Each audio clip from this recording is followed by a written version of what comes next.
Do you think manga artists should be paid for their work? Why do you think it's so hard for foreigners to find success in Japan? It's everything that has to do with just being a foreigner. Thank you to all of the people that donated to my first campaign, my first GoFundMe campaign to fund this travel venture to Japan. So if you want to support, please drop a donation. And if you want to do a special one-on-one call, video call with me, $20, drop a $20 donation or more, but at least $20, and you can request a video, or you can request a one-on-one call, 1 hour call with me, and I'll post that as a video. And if you don't want it to be posted as a video, you want it to be private, you can just say that. But just donate $20 at least, and then reach out to me on social media. I'll get back with you that same day, and we'll schedule it either for the next day or a day that week for sure. So and then obviously that'll be I think a cool video, kind of like a mentor type of video series for creators that don't have the means to donate but want to, or still want to kind of, or just people that just want to see more tutorials from me, or more kind of a fundamental structure, like art related videos, other than just updates and kind of seeing what I'm doing, but kind of express more educational videos. I guess I wouldn't say a rookie editor. It's a new editor under Shonen Serious magazine, monthly Shonen Serious, under Kodansha. I feel like Kodansha does everything. I Googled the magazine and saw that they had that time I got reincarnated as a slime on their roster, and I was like, I know that. So yeah, I'm excited to see what they do. It's not the largest magazine out there. It's not one of your big hitters, but it is definitely a notable magazine out in Japan in terms of like worldwide success series. They don't have that many. Like you said, the reincarnation as a slime, that's probably the only thing that's broken out like past Japan. Well, the next one is going to be catalog. Guardian Reborn. That's going to be the next breakout series with them. Hopefully. Yeah, that would be cool. Something that caught my interest was on your Twitter account when you posted that plot sheet that your editor sent you. Can you walk us through like that whole, like what was that? And like, why were you allowed to post that? That was just very cool, like behind the scenes insider info. So like, I want you to tell me everything about that. Yeah, it's nothing secret. The only things that, because I'm not under contract. I've heard some people say that I signed a contract, or I'm signed.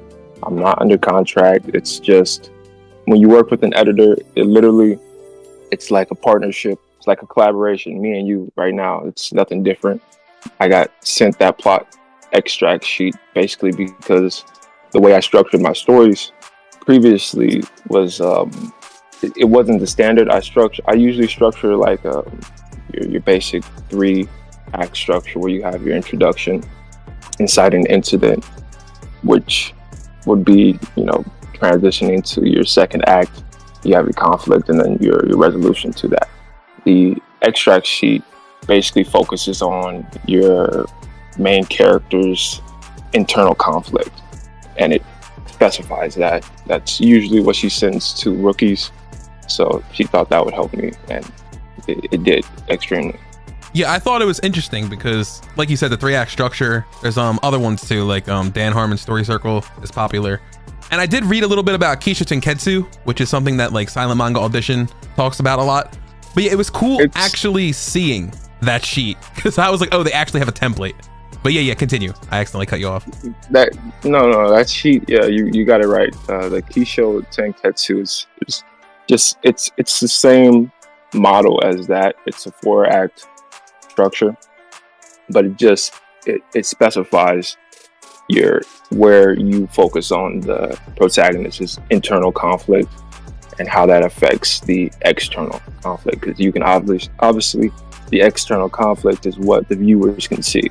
but you don't see the internal conflict. So, you know, you focus on that within the first and second turning point, and kind of rope that in with how he defeats the external conflict, basically needing to defeat that internal first. So it's just focusing on the character's emotions.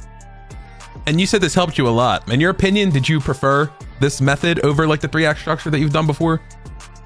Yes. My writing usually is like trial and error because I've never really worked with anyone. It's very loose, just ideas, and I kind of just work from there. It's like an outline, and I have like, you know, your introduction, just the basic 3 acts, but it's not structured. I'm in the proving grounds right now. Basically, I have to show my editor that I can even tell a story. And from there, I get, you know, referred to the editor-in-chief after I enter these contests, because I'm tasked with a 30 to 40 page one-shot for their competition they have. I'm not sure if it's monthly. I think it's every other month. I have to rank highly or rank high and get the rest of the whole entire editor department, get their approval. You know, most people know that, yeah, you have to enter contests, you have to rank high, and then you get your opportunity, your serialization opportunity. But it's pretty much just a collaboration until you get that serialization. The one shots, it's not complicated. It's pretty straightforward. So to get here, you mentioned you posted on a website called Days of Neo. And I personally haven't heard about this website until I saw you talking about it, and maybe I think another creator I saw. The closest we have to a Days of Neo is like a Tinder. It's a matchmaking site for editors and creators, mainly for rookies that want to get their start in the industry, and they have trouble finding editors. So that's the norm out there in Japan. They have, I should say, nearly 500 editors on the site. And you post on there pretty much like a webtoons. You post on there, you post your work, or like a manga plus. But the difference is it's not focused on readers, it's focused on your work and the editors. 90% of the work on there is storyboards. You post your storyboards up there, then an editor to give you advice. And basically they'll give you a stamp if they want to work with you directly on that project. And you go from there. You finish it, you enter it in the competition, and that's how you get your way in. When you said storyboards, that actually caught my attention, because you must have to make like very detailed storyboards if you want them to understand what the hell's going on. Not really. Some people, you can't be extremely loose. It has to be somewhat readable, but these editors, that's their job. They look at storyboards, they look at rough thumbnail sketches, so they know how to piece it together, as long as the dialogue is readable. But going back to that question on how I like found the site, it was recommended to me. So I found a couple online friends that live in Japan that are also rookies. Also, like, some of them aren't rookies, some of them are actually working in the industry, just they haven't had any like success, but they're working in the industry. So I asked them, like, after I followed them, I stumbled across their Twitter live. I just hopped in there just to say hello or just mess around. I didn't know they would be able to speak English. One of them did. My now mentor, Motohiro, I'll go ahead and drop his name. Motohiro Ozaki is that's the dude that recommended the site. It was another dude that also recommended the site. He's a writer. I forget his tag, but you may know who it is if I showed you monitor. But yeah, they showed me the site. They showed me a couple other sites as well that we'll get into. I'm just thinking about like the odds of finding a active Japanese mangaka who also speaks like fluent enough English. So that's huge. Yeah. That's a great resource. I'm gonna add this question in right now. We're going off script, everybody. But just to dispel this myth that I see a lot in my YouTube comments where people are like, you will never be a mangaka because you don't live in Japan. Like, what do your online friends and like these editors think of like what you're doing? Like they think it's cool, right? Like it's still manga to them. I've only heard that from American fans or readers. They don't look at manga and comics that as different as we do from the outside looking in. I mean, even a lot of them use the term comic as just casual as they use manga. So they don't look at it as any major differences. Not the ones that I've spoken to. A lot of them actually love I want to visit America for some reason.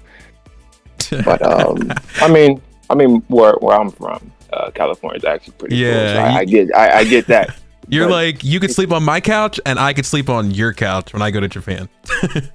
Yeah, it's like the opposite with at least my mentor. He loves American movies, and it's like the complete opposite. Like I'm into their culture, he's into our culture, but it's even my editor.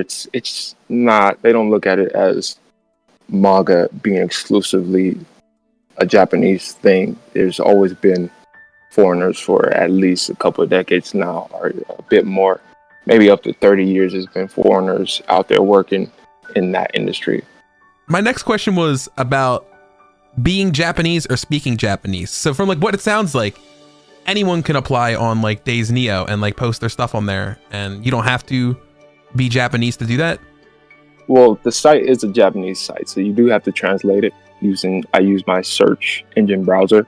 You don't need to be Japanese to post on this site. There is a site called Jump Rookie, which is the other site I was recommended for people that want to get into Shueisha exclusively. There's a site called Jump Rookie, and that's what they use. It's pretty much like Days Neo, same thing, a bit different. They have some differences, but that site is exclusively, you have to upload your work in Japanese for the Japanese audience. I was a bit ignorant and I didn't do that for Days Neo. Well, I wasn't completely ignorant. It crossed my mind, but I wanted to target those editors that spoke a bit of English or understood somewhat of what I was doing, and I didn't want to hide the fact that I am from America, because I want to target those type of editors that want to work with artists from America. I uploaded it in English, but you should upload it in Japanese. Try and translate your work. Like I said, I use the Google Translate on my search engine to translate the site so I can like read everything. But when you upload your work, try and translate it into Japanese. I haven't done that yet, but I will be learning how to. Probably I have to translate my own work within the next week. So I'll figure it out, but translate your work, just make it easier on the editors, because that's probably why I only got one offer. That's because it wasn't in Japanese. Yeah, because your work is good. So I'm sure they looked at it, they were like, that's good, but I don't know what the hell he's saying. It was pretty high up on the leaderboard for a while. But yeah, upload it in Japanese, so that makes it easier on the editors to make a decision. And you can probably incorporate some sort of your native language in there, like as just to kind of let them know that, yeah, you're from this place. Has your editor or like anyone you've talked to like mentioned like a growing interest in manga artists outside of Japan? Is it like rare for them to like reach out to people who aren't Japanese?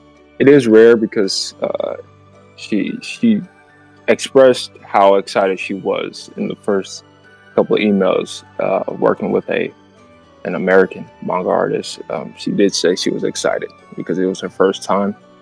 Kind of sounded a bit weird, but that gets me excited, right? Because that means like maybe things are opening up. I don't know for sure. Don't quote me on that, anybody. But I feel like whenever stuff like this happens, like recently Brandon Chen, if you know him, got that anime announcement. Stuff like that is stuff that I like to feature too, because I feel like that's just hope for people that are into this, where like we don't know what the future's like or what's possible. So seeing this happen in real time is really cool.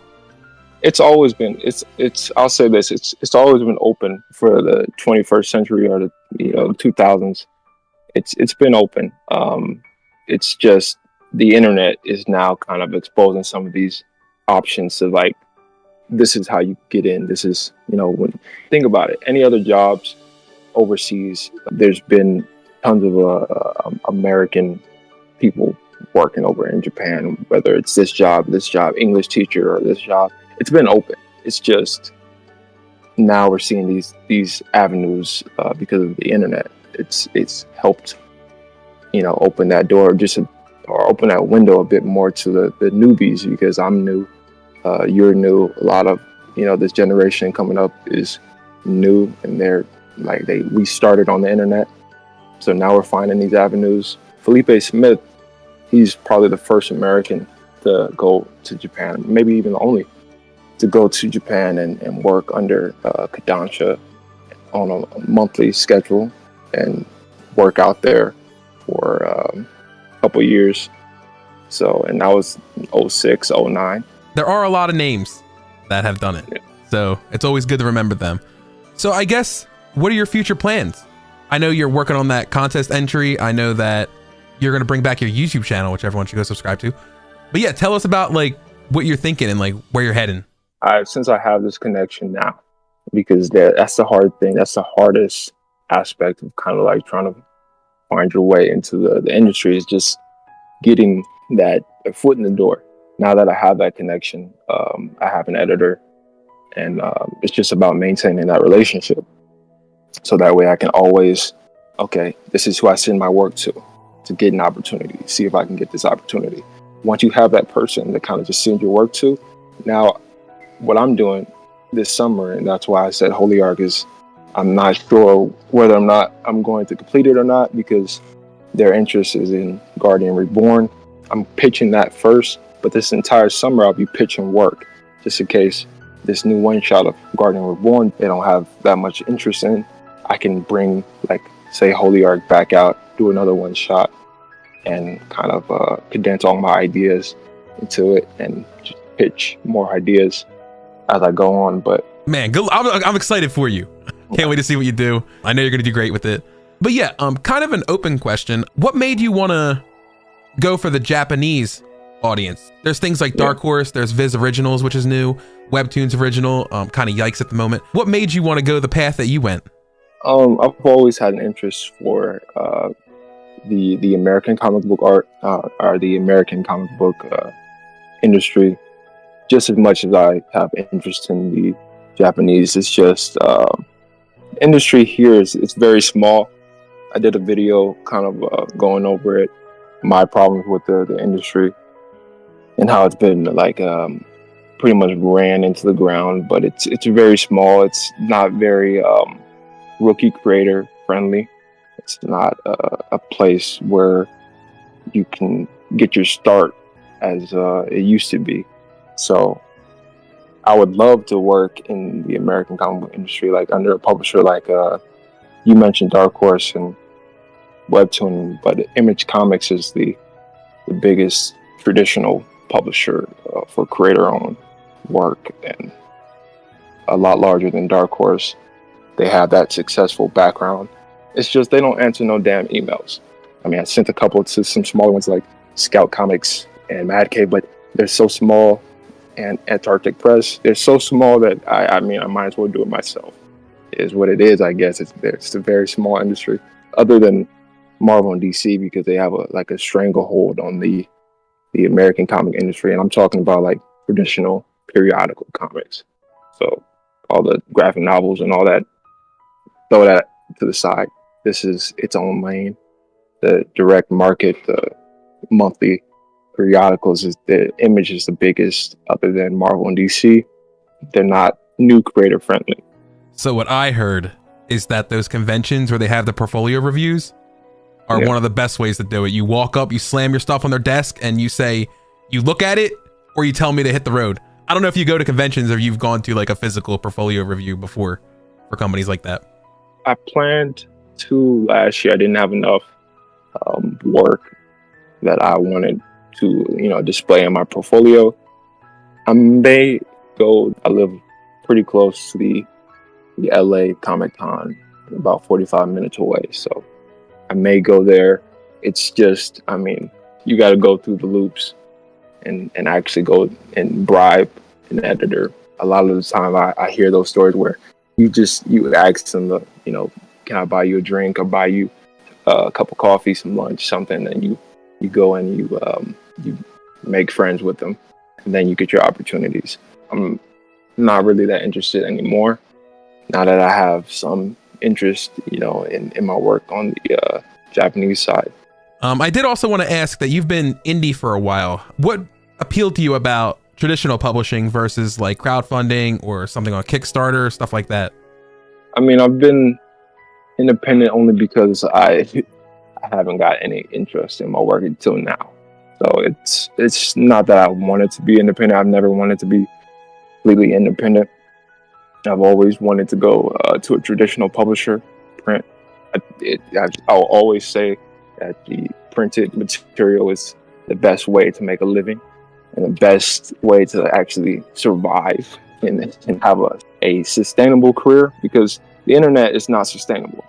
The online community, they'll be here one day and next day they may not be there. The traditional book market, traditional readers that go and buy books, basically planting your feet in that market is more reliable in the long term. I also just think printed books look cool. Right? So I always say this, I don't like vertical scroll comics. Do you read like comics on your phone, or do you mostly just read physical books? I read on my computer, not vertical though. Traditional manga and comics. I read some physicals. I have a stack of most recent comics that I picked up, like Spawn. Ooh. So we're getting the recommendations. Yeah, Gunslinger Spawn. I only read it because of Dexter Soy. So I love Dexter Soy's work. He's a Filipino artist. But yeah, from what it sounds like, you like the print format, because I do too, where it's like left to right or right to left, not like the webcomic scroll or the carousels. They're pretty popular right now on like Instagram, where you draw like one panel and then you scroll to the next one. Definitely, traditional is always better because of that. It's never going to get old. The way you can manipulate the pacing with the page flip. I do want to ask about that, because I feel like your artwork is very unique in the sense that I don't look at it and think, oh, that's mainstream shonen manga. I feel like the way you tone and ink, it is very reminiscent of like Western comics, but it's also done in a way that does look like manga, which I really like about it. I don't know who your biggest influences are, or like how you develop this style of yours that makes it so unique. Yeah, I have a lot of influence. I'll give off a handful of them, but it's a lot. I have a traditional foundation and also an American foundation. So I grew up on American comics. That's where you get the sense of the American feel, is from those American. I read a lot of Top Cow stuff. So Mark Silvestri is a big influence. David Finch, Dexter Soy, Mike Mignola, people like that, Robert Kirkman. So that's on the Western side of things. The Japanese side, I do like a lot of mainstream stuff, but my favorite creator is now Hiroshi Takaki. But he's working on Heart Gear right now for Jump Plus, but his previous work was Black Torch and Freaks. Tsutomu Nihei is the creator of Blam and Knights of Sidonia, currently working in monthly shonen series, and he's been there for a while. That's the only reason I know of the magazine, is because of Tsutomu Nihei, and he's currently doing Tower Dungeon. He's done Opossums. Maybe you'll meet him one day, or you'll talk to him over text. Yeah, well, you'll be the first one to know, because I'll post that immediately. So let's talk about your manga, because I'm sure you want to talk about it. So Guardian Reborn, genre supernatural, and let's go with adventure. It's more of a shonen, and it's about a young boy training to become a guardian angel in order to save the rest of humanity from fallen angels that fell from heaven. That may sound pretty broad or an epic. The one shot I'm currently working on is nothing like that. It's condensed. I condensed it, but it's the original one shot. That's what it is. So I know there was an earlier version of Guardian Reborn, and I read it because I was on the committee who had to yay or nay some of these ideas. I really like the concept, mostly because I feel like fallen angels had a peak at one point. I don't know. I haven't heard of anyone doing anything related to them in recent years at all.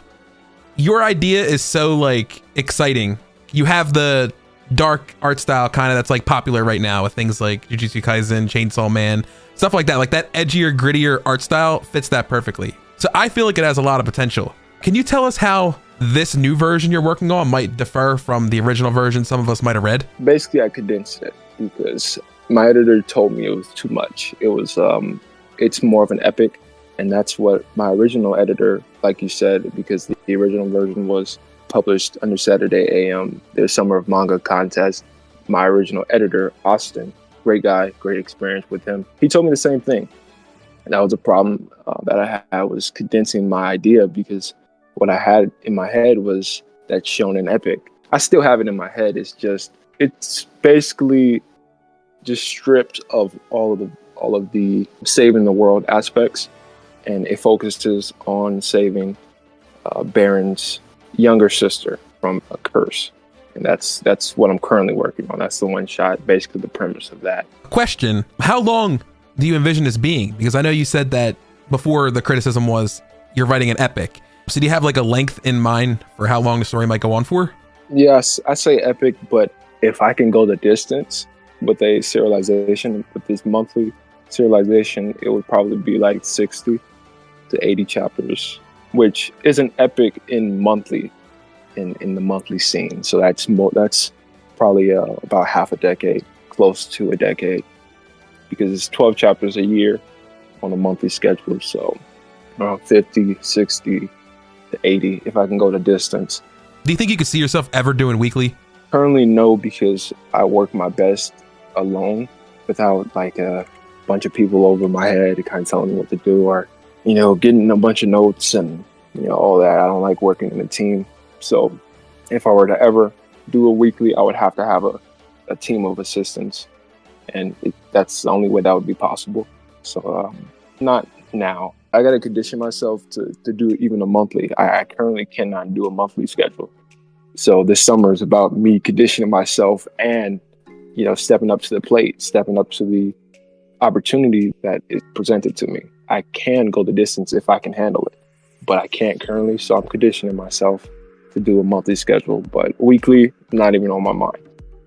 Yeah, that was my next question. Like, how fast are you, or like how fast do you expect it to be? So with the monthly schedule, you have to be able to do 30 to 40 pages a month. I think 32 is the average. 32 to 35 is the average you typically see with like a Blue Exorcist or Dead Rock. Most monthly, you probably see around like 50 to 60 on that high end, but you only really need to do about 30. Currently right now, in terms of page count, in a month, I could probably do like 25. So I still have some ways to go. I was going to say, I'd be doing 30 every month. Go for that bare minimum just to hit that. I'm currently on a strict training regimen. Yeah, I was going to ask, are you allowed to tell us about that regimen? Because like, do you have to simplify your character designs? Do you have to simplify your backgrounds, do more sketchier stuff? Like, how do you think you can get to that 30 pages a month? It's basically because my entire work flow has been very trial and error. So it's about simplifying that and getting down the structure. That's what I need in order to work at my fastest capacity. So I need to be able to draw these poses, no problem. So for me, it's just making sure that my structure, I fall back on my fundamentals, perspective, form, anatomy, all of those combined, being able to draw with anything I want, pretty much with no problem of having to go off to the side and do some studies because I can't draw this pose. All right, that's what's slowing me down. So right now, this is what like my studies consist of, is filling up these, I do about 8 pages a day in the morning before I get to work. And it's just my fundamentals, making sure that I'm sharp and I can produce that as fast as I need to. So it's just staying consistent, and then consistency is the best way to kind of condition yourself. I like your quote about falling back on the fundamentals, because I don't know if you remember this, but during one of our first interactions, I forget what we were talking about, but at one point you said you want to be free when you're drawing, and like you need to like just learn the fundamentals, learn the perspective, learn the anatomy, sit down and do the work. I feel like my art has come so far since the first time we met, and I do have to thank you and others for that, because that line has always stuck with me, where when in doubt, just fall back on your fundamentals. So I do want others to really appreciate that too. Wow, I don't even remember that. That's it must have been during quarantine something, but the quarantine thoughts. Definitely. Yeah, and I learned that from Christopher Creati, who's Mari, so shout out to him. I know he hasn't been in the manga game for a minute. Back in his prime, 2019, 2018, his fundamentals and his structure, perfect advice. I always go back to those old live streams and I watch them, and kind of like, especially if you're not a fast learner, you're a bit more hard-headed. That repetition will help you be able to kind of like have more of a muscle memory for how to draw certain things that you need to know how to draw. And I will ask, what do you recommend for like up and coming artists? Because a lot of people just want to get to the comics. Like I had someone DM me the other day saying like, I'm struggling on my storyboards. And when I looked at them, it was because they were struggling with like drawing the perspective, or they were struggling with like character posing. And I feel like a lot of people don't like doing the boring work where they do what you do, where you get out a bunch of paper and you just practice your fundamentals. So how important is that, and how much time do you think you should dedicate to that? Realistically, every day. If you want this to be a full-time job, it has to be full-time. So for me, it's every morning. It's basically like standards. I don't know if you remember or you had to do this growing up, but just rewriting the word over and over again for an entire page. That's basically what I do with my fundamentals. It's something new that I learn. I redraw it over and over again. Try to get the best version, also the simplest version, so I can replicate it whenever I need to, and I know how, because I know the simple forms, simple shapes to get me there. I did do that exercise, and my writing is still shit. but yeah, what is something you learn now that is just so important to you, that you like value, that you wish you knew before? I would tell myself to study more of the industry. We live in a day and age of like technology, like research is really easy with modern like Google and the internet. It's easy to research things, but because we have so much of it, we don't think about it as a resource. So you need to study the industry, watch as many interviews. So this is what I'll do. Study publishers, study their creators, the successful creators, and study their careers, interviews through whether they're videos or articles, but study the industry, the market, the changes, the reader base. That's probably the most important thing that I can, recommend to anyone. I still do get comments that are like, I'm waiting on you to make this video about X or Y. And I'm like, my guy, Google is right there. Yeah, I get a lot of those as well. And I was also like that. So it's only now that I have I do more like diligent research. Mm-hmm. It's a skill. So you have to start doing that. I have a friend who's a teacher, and they told me it might have been TikToks or Instagram Reels or like short form content that has done this, where you don't have the capacity or like the time to be curious, which is something that I feel like is a skill, like you said.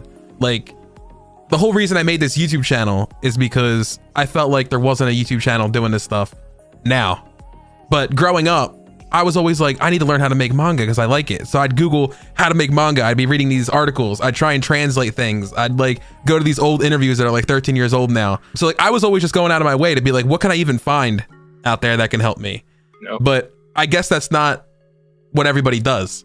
So I do like to just preface what you said, that try and be curious and go look for that stuff. I listen to so many creators, but their earliest careers, like some creators is harder. Some people don't do interviews. Some people, they don't interact with their readers at all. So it's kind of hard. But Robert Kirkman is a good one as well, because his entire career is on the internet pretty much.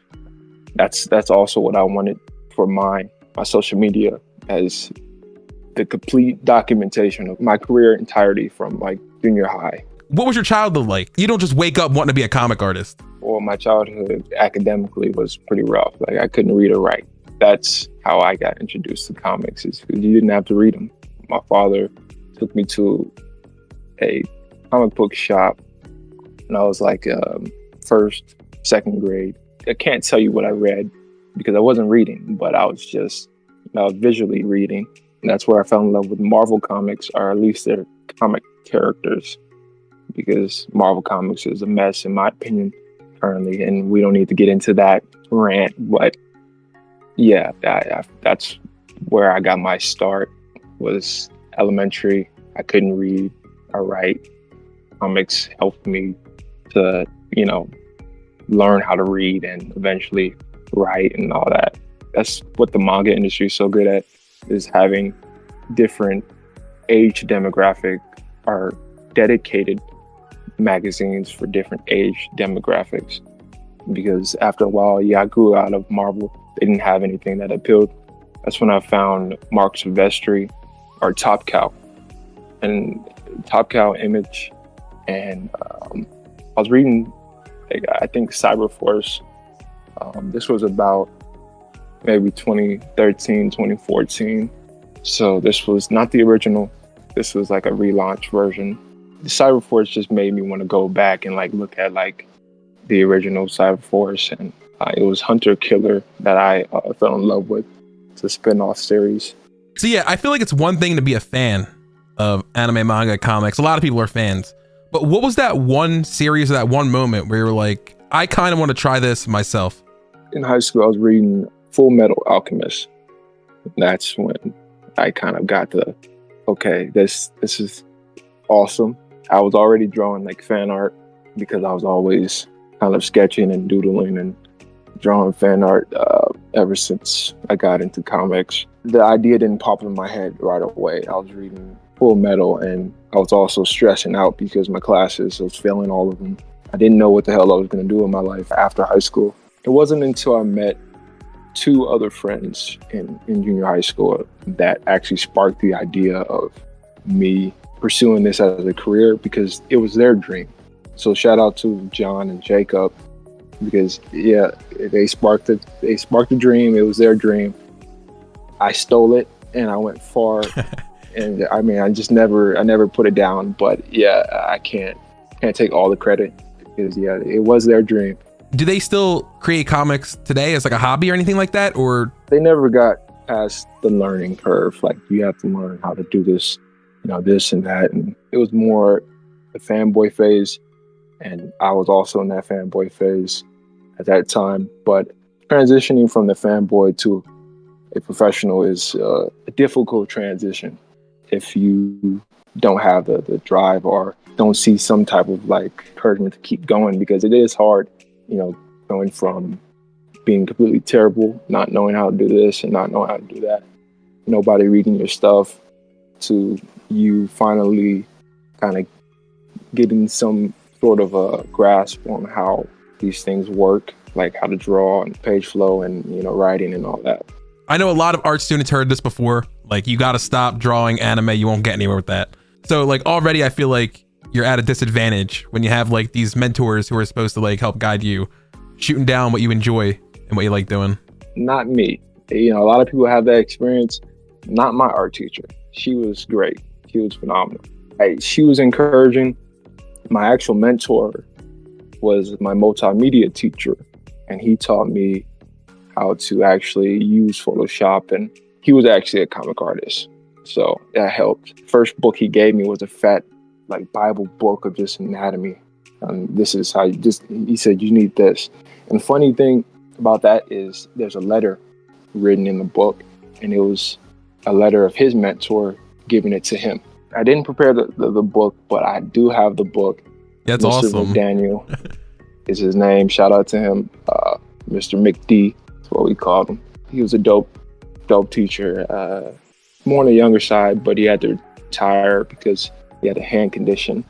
So his hand wouldn't stop shaking, and he just, stopped. There was no no real incentive to keep going after that, I guess. How important do you think art education is, in the sense that, do you credit most of your skills to what you learned in school in these classes, or do you think you did a lot more on your own time being self-taught? It really depends on how you are as a person, how you learn.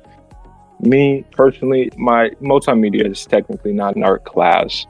That's where you learn like Illustrator, Photoshop, and how to set up a green screen. I don't know. I was just doing what I was doing. And he was so cool about that because no one else was doing work and they were half-assing it. I was failing. And he told me, you're already drawing. That's all you do in the class. They're great sketches. But if you can just do this on Photoshop, I'll grade you on it. And he graded me on it, passed that class. And I was just doing the same thing I was doing on Photoshop, and it helped me to learn Photoshop. That moment is probably when I saw the most improvement, because it was an entire school year of just me skipping classes, going to his class so I can work on Photoshop and color my stuff. And that's the only class I actually passed. So I ended up dropping out of high school around that time anyways. So my art class was, my teacher was very encouraging because I was the only one that was drawing something. You know, I wasn't drawing what she wanted me to draw. I did learn perspective, at least 1 point at the time, like the basic idea of perspective from her class. Other than that, it was just me doodling my sketchbook, filling up pages. I think that teacher you mentioned was great because he was like, I'm going to give this kid 1 year to just grind. And you did what you had to do to learn, and he gave you that time and that space to do it. And you said you had a lot of improvement. And I think he was more like hands off in that sense, where he's like, if I just give you the time and the tools, he'll figure it out. And that's awesome. Yeah, well, technically it's a terrible teacher because I didn't do any of the actual assignments that I was supposed to do. But yeah, he was investing in you though as an artist. Yeah. Which was cool. Yeah, to me, the best teacher I've ever had. I do have to ask this. What were some of your earliest manga projects like? Do you remember any of the stories, like your very first one? It must have been garbage, I assume. Can you tell us about like your humble beginnings? Yeah, I remember all of them. I would never forget my first ones because those were the first ones that I had the most love for. Never ended up like pursuing them. My first comic I've ever done, and it was more of a American comic than it was manga because my foundation is rooted in American comics. I didn't jump straight into it. It was junior high school. It was actually the time I dropped out was during quarantine. So it all kind of happened around that time where I had the most free time. But the entire school year before quarantine and all that craziness happened, before I dropped out, it was just me studying. I didn't jump straight in. I was just studying. I knew my art was terrible. I wasn't at the level I needed to be. I needed to learn some more things before I just, put pencil to paper. First work was called Nairo, and it was a superhero story. Only got like 8 pages in until I scrapped it. So it's not much of a story. It's not much of, I didn't finish it. That goes for all of my first works. I never finished them. Iron Soul was my second, and that's currently still on Webtoon. Episode 1 is like 8 pages. In my opinion, it's just I didn't have the right skill set to actually tell the story I wanted to tell. So I needed to do more studying because I want to specialize in science fiction, fantasy. That's what I want to specialize in, but mainly science fiction. So I needed to learn how to draw this, that, biotech, or you can't tell a story that has the entire world is like futuristic if you can't draw any of that. So that's one of the main reasons why I scrapped a lot of those projects. What I think is good that you mentioned is that you just did it, right? So like, I feel like a lot of people are stuck in perfectionism, or they have these like doubts in their head that's stopping them from actually doing all the bad projects or doing all the bad pages and uploading it and getting feedback. Because I've done so many bad comics in my life, some that haven't even seen the light of day, but like just getting those scratches and those wounds and like drawing like 60 pages or like storyboarding like 50 pages. And like, even if you don't post it, like you still did it. and you learn something out of it. So I do think it's important that you get those scratches, because it's like riding a bike, right? Like you don't just get on the bike and start riding it. You have to like literally fall off of it and get back up and then keep doing it. And I feel like a lot of people are stopping themselves from taking all those scratches and bumps because they just want to create the next big thing right now. Then they get a little overwhelmed. Yeah, you definitely need to learn like the foundation to comics, because there's to make a comic, it's a lot of elements, but you're mixing writing, storytelling, your pacing, your page layouts, your transitions. There's a lot to it that you need to learn. So read a lot. That's what I would say. Read a shit ton and study what you're reading. Do you recommend any books or resources that you use to learn how to make comics or manga? I know that I read the Scott McCloud book. I'm sure many people know of, Understanding Comics. There's also that book by the JoJo's Bizarre Adventure author.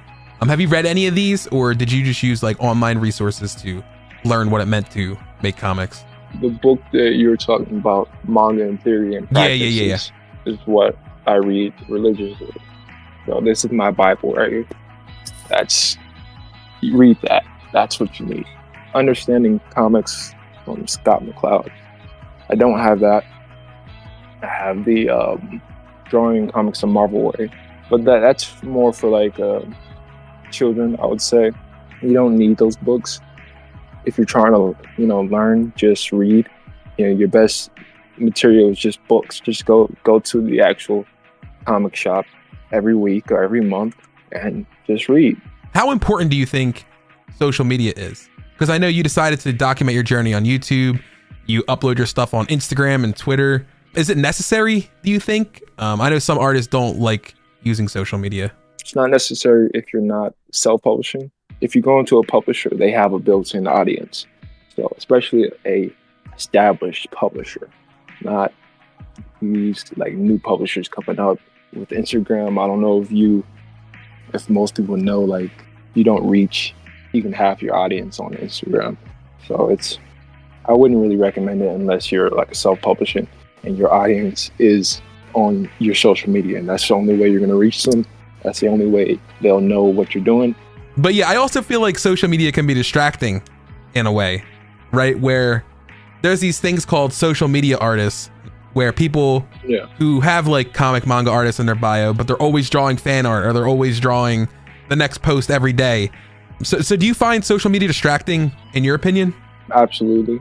That's one of the reasons why I've also cut back on it. I don't have my notifications on. Whenever I go on social media, that's when I see everything. So I don't like to just get those pop-ups, and it's extremely distracting, especially when you get to, you having thousands of followers. It's extremely distracting, and it's also like a separate realm in itself of people, and kind of it's not the real world. So yeah, most things on there don't directly affect you, so I wouldn't focus on it. You're documenting your journey, like stuff like that, where it's also productive to what you're doing, I feel like is always good. I wouldn't tell everyone to just go play video games on Twitch, like that's taking up time. But like what you're doing, I feel like is still good, where one, you're documenting your journey. So you're doing work when you're doing YouTube. Also, you're not drawing fan art every single day, which is a trap I feel like a lot of people get stuck into. And I've been told by like other bigger creators that that's how they got their start, where like you have to draw fan art to grow your big account, and that's how the publishers, or that's how like opportunities come to you. Yeah, definitely. And just to add to that, that's mainly like for people in America, because the market is very small here. The American comic book market, the fandom, it's extremely small. So you do have to take it upon yourself to market yourself and put in that extra work to building your social media, your online presence, because the publishers out here as well, if you're going the traditional route, they don't have a lot of funds to market you, or their fan base is not as large as you may think. That's a good question, actually. It just popped in my head now. You mentioned this before about working with a traditional publisher being the most stable financially. How is the money in making comics? Will I get rich if I join a publisher? You can. I mean, it's a possibility. Getting rich it's definitely it's been done in America. It's not very likely. I wouldn't expect that in the American comic book industry. The last person to do it would be Robert Kirkman in the traditional comic scene, periodical scene. That's the last person to do it. He came in like the early 2000s, late 90s. If you're not getting a page rate, then you're most likely not going to get any money unless your books sell, which you don't really see. The market currently is probably like tens of thousands of readers that are reading the periodicals.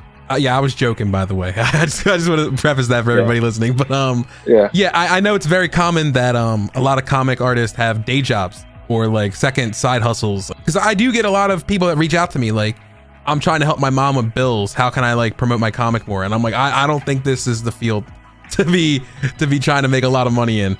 It can happen, like you said. But I feel like we always hear about the big names. We hear about Jim Lee. We hear about like Neil Adams. Like we hear all the people who did succeed. And I feel like in the grand scheme of things, you don't hear about all the people that didn't, or at least tried, you know?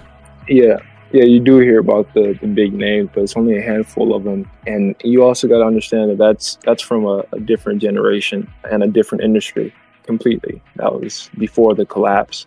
It wasn't uncommon for a book to sell over 1 million, a periodical, like just a separate issue back 30 years ago. So completely different industry. You do have to have some sort of a separate job. Most people do on average, because there's still only like a handful of people. Robert Kirkman is probably still, like I said, the best example I can give financial success.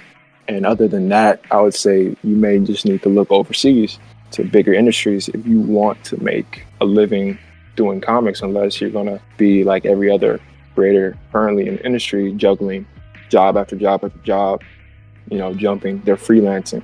Most successful series, and I mean in Japan and in that industry, even if you're not successful, you can at least have that same job for about a decade or half a decade. What keeps you going? Why haven't you thrown in the towel yet? I'm sure maybe you had a few moments where you're like, you know what, I'm done. I'm out of here. Like, why are you still pushing? A simple answer is I have nothing else to do. I mean, it's just, I can go and work a job like anybody else. I'm currently living with my family, so there's my support system, and that's what also is motivating me to kind of keep going. But also, I mentally and physically, like, kind of cut those other avenues off. Like I said, I dropped out of high school in order to pursue this craft, but also to force myself to commit, cutting off any other opportunities, because this is what I want. I love it. I want to try and make it work. So it's just going all in or nothing. That leads me to my next conversation that I wanted to have about discipline versus motivation, because I feel like you are very disciplined. You do your fundamentals in the morning, which is already something that a lot of people will not do. You go out of your way to learn about stuff you want to learn more about. Most people will not do that. How does like discipline versus motivation play into your life and your comic journey? Like, you don't wait for that moment of motivation. You're drawing like 8 pages a day. So like, how are you staying so disciplined? It's kind of a habit now. I mean, I wouldn't even say I'm that disciplined. You know, to a certain extent I am, you know, to most people, but Japanese standard, you know, the way they work out there, I'm slacking, you know, I'm slacking a lot in terms of like my speed and the way I work. It's not, I don't have a structure yet, so I'm still a rookie. I still got to get down my way of how I do things. My schedule and everything needs to be a lot better. But I guess the foundation of some of my discipline is like, I grew up an athlete, so I'm already used to getting up early, 3 o'clock in the morning, having to walk to school just to make football practice. That's like at 5. So, and doing that 5 days out of the week, sometimes 6, because the weekends, I took a lot of my discipline from school, like whether it's, like I said, sports. I played football, ran track, basketball, all growing up. from elementary to high school. That kept me kind of somewhat structured, I guess, gave me that hustle mentality. And what does success mean to you? Would you be happy just seeing your book on shelves? Are you just trying to do this full time? Like what would be enough for you? Yes, success is something I see a lot of people kind of like, I guess, beating around the bush, kind of doing it. I would say a disservice, because success is your series selling. Is it stable enough to keep going? Do people want it? Are people continuing to buy it? That's a successful series is what's going to give you a sustainable career, sustainable income coming in. That's success. How long do you see yourself doing this for? This job is very demanding, right? I know a lot of manga artists have a short lifespan, so we have literally like all done the deal with the Shinigami at this point, where like we know our time is coming. So do you want to do this for as long as you can? Do you think this is just a couple year thing? Like, what's it feeling like for you? I mean, around the same time I dropped out, I gave a vow that I'll take this to my grave. I'm going to try and make this work, because before that, I got a scholarship. I forget the college. I think it was a college in Texas for football. About 2 years in on varsity. So I was given a scholarship sent to me, and I kind of dropped that. That was also the time that I was kind of started to draw, and I actually had quit the team that I saw that in the mail. But I gave up on that.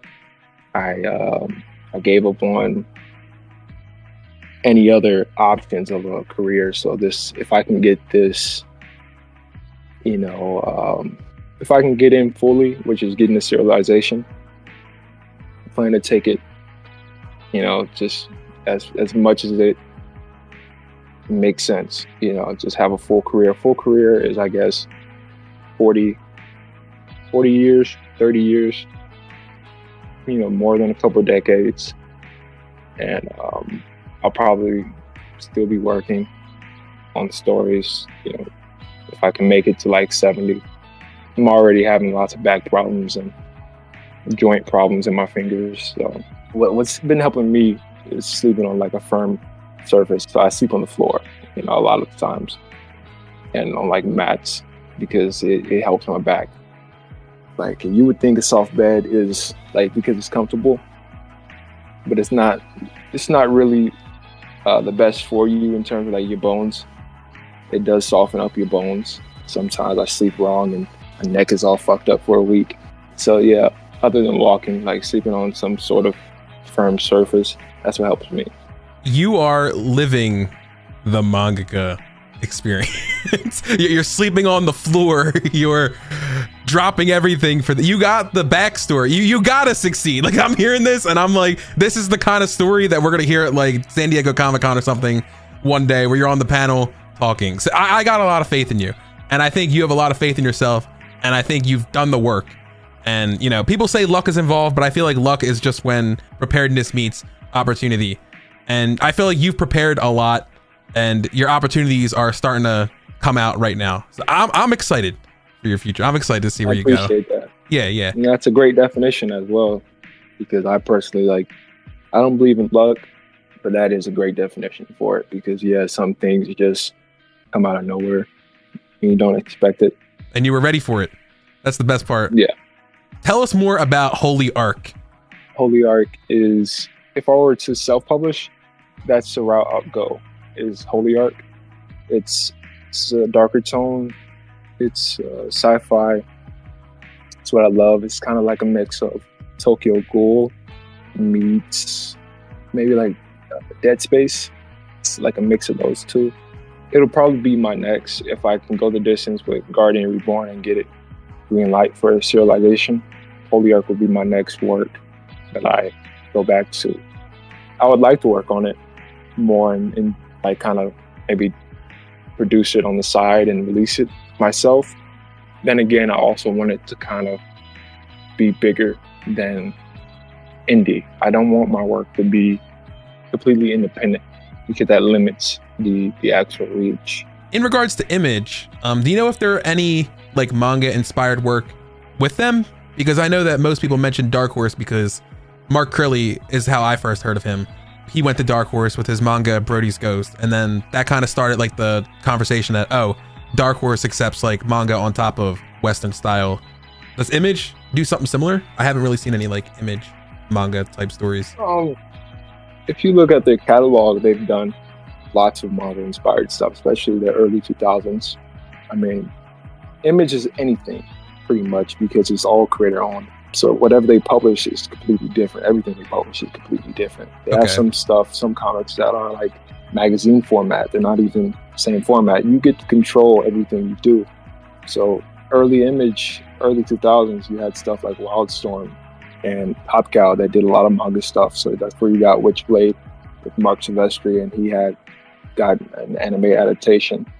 A first person from America to get an anime adaptation from a Japanese studio from, American comic book before Scott Pilgrim and all that. That's where you also got like Battle Chasers with Joe Mad. There was a whole imprint with Wildstorm before Jim Lee sold it off to DC. It was like Cliffhanger, it was called. But Top Cow is probably most notable for their manga styled work because they've actually worked with Japanese creators on their comic side, getting manga adaptations of Witchblade, and I'm not sure if Darkness was the same, but even Mark Silvestri, those guys are very inspired from Japanese manga. If you look at like early 2000s, Rob Liefeld, before he left, Mark Silvestri, when they first started Image, a lot of their aesthetics and how they presented their panels, their page layouts, and a lot of it was manga. The breaking the panel borders and all that.